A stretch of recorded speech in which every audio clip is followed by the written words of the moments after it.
Assalamu alaikum. Many other Americans have Muslims in their families or have lived in a Muslim majority country. I know because I am one of them.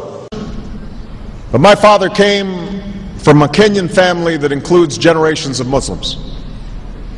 As a boy, I spent several years in Indonesia and heard the call of the azan at the break of dawn. I have known Islam on 3 continents before coming to the region where it was first revealed.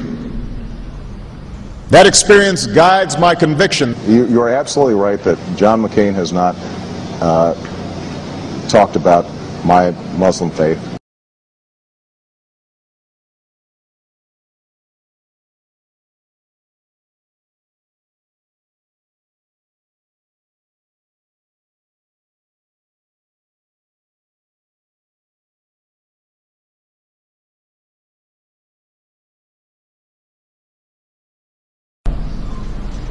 As the Holy Quran tells us, the Holy Quran teaches that, the Holy Quran tells us, and the Holy Quran also says,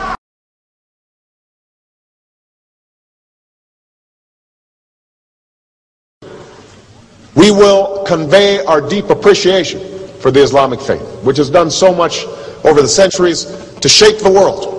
I would like to speak directly to the people and leaders of the Islamic Republic of Iran. Their great and celebrated culture. Over many centuries, your art, your music, literature, and innovation have made the world a better and more beautiful place. We know that you are a great civilization, and your accomplishments have earned the respect of the United States and the world. I also know civilization's debt to Islam. It was Islam at places like Uluzar that carried the light of learning through so many centuries, paving the way for Europe's Renaissance and Enlightenment.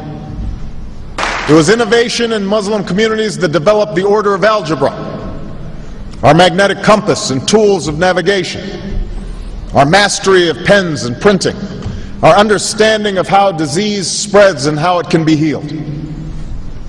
Islamic culture has given us majestic arches and soaring spires, timeless poetry and cherished music, elegant calligraphy, and places of peaceful contemplation.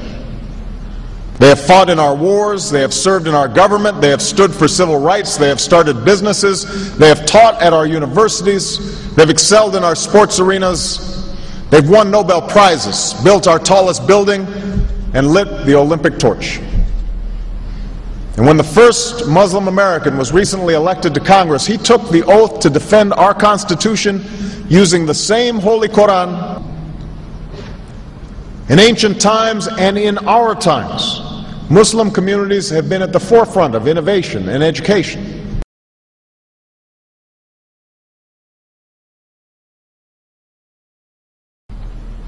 Islam is not part of the problem in combating violent extremism. It is an important part of promoting peace.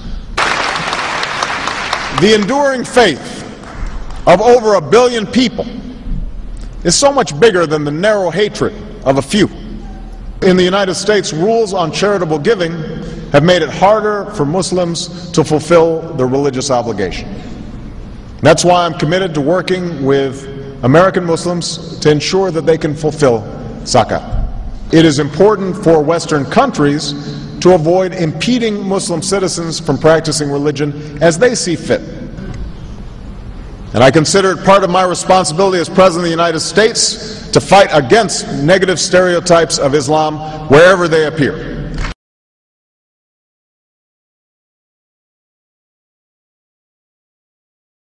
We are no longer a Christian nation. We do not consider ourselves a Christian nation. The United States has been enriched by Muslim Americans.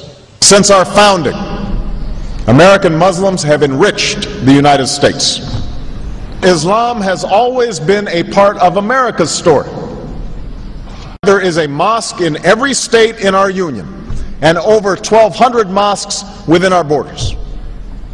One of the points I want to make is that if you actually took the number of Muslims Americans, we'd be one of the largest Muslim countries in the world. Let there be no doubt, Islam is a part of America.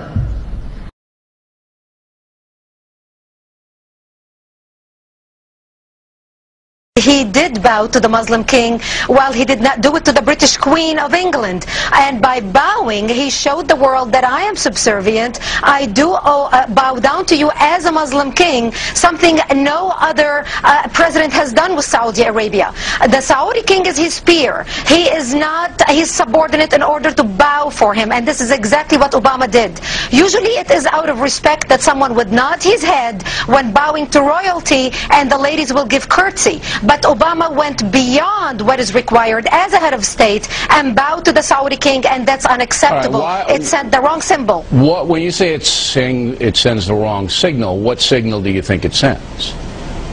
It sent a message that Islam is superior to any other master or king or president in the world, that an American president bowed to a Muslim king. It also sent a message that terrorism and jihadism is giving Islam the respect it should have on the world stage, to the point that it made an American president, for the first time in history, bow to a Muslim king.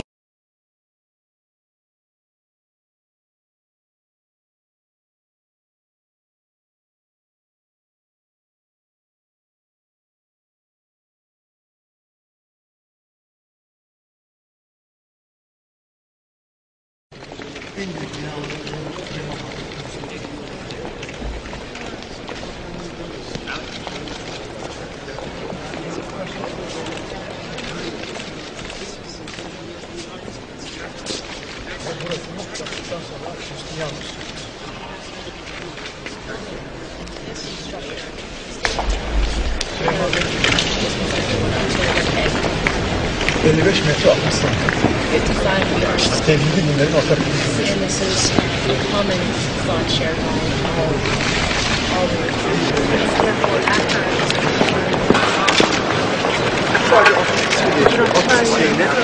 ederler.